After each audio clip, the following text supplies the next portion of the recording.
Dementia isn't technically a disease, but a better way to describe it is a set of symptoms like poor memory and difficulty learning new information, which makes it really hard for the individual to function independently.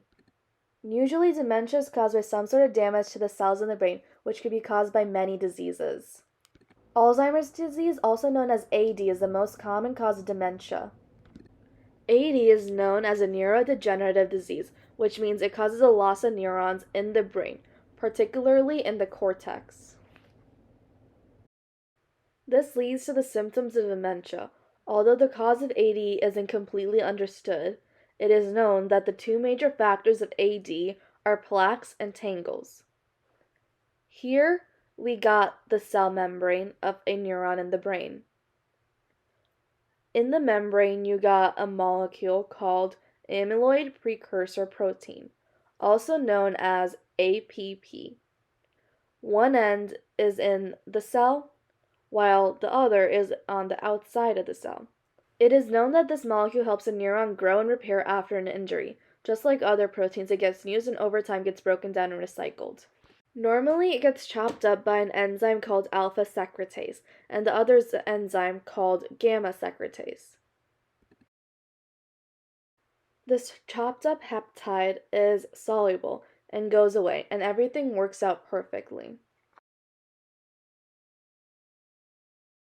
But if another enzyme, beta secretase, teams up with gamma secretase instead, then we got a problem. The leftover fragment isn't soluble and creates a monomer called beta amyloid.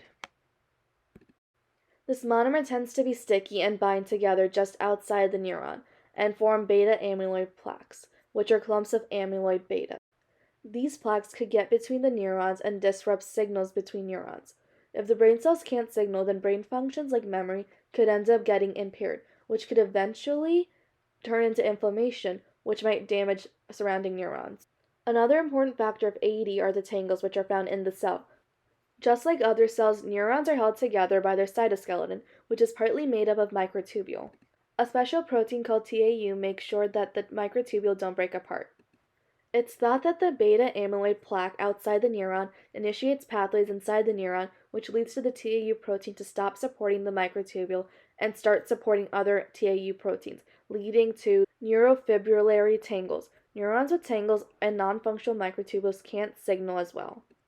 This is what happens outside the neuron.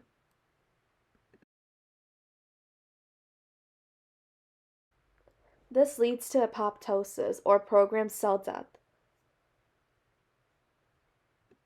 As neurons die, large changes start to take place in the brain.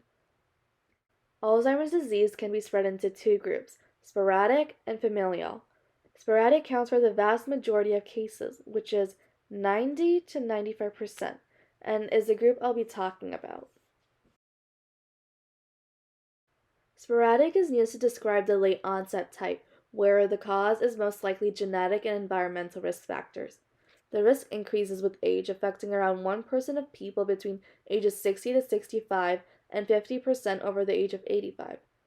In fact, there is a gene that has been contributing to the increase of AD. It is the E4 allele in the apolipoprotein E gene, or APOE4. APOE helps break down beta amyloid, but the E4 is less effective than the other alleles like the APOE E2 allele.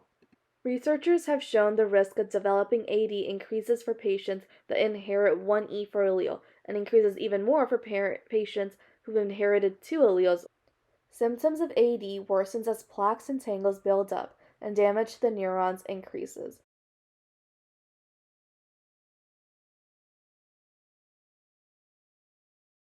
In the early stages, symptoms might not be detectable, but as time passes by, patients lose short-term memory. Like, for example, they might not be able to remember what they had for lunch that afternoon.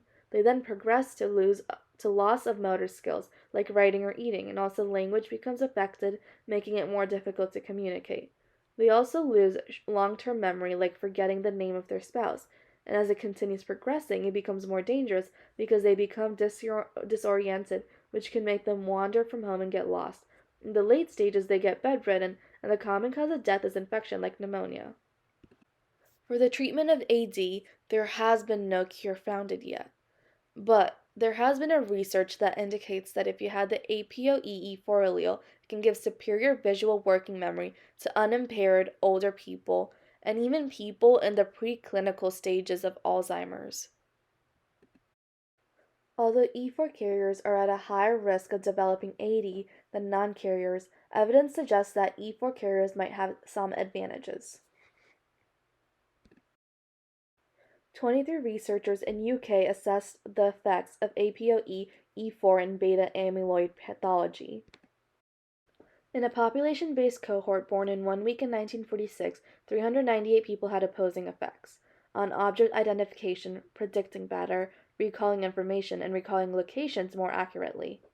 The results provided evidence to this team of superior visual working memory in E4 carriers, showing the benefits it had on older ages and even people in the preclinical stages of AD.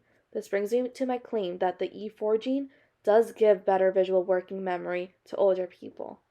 Thank you for watching.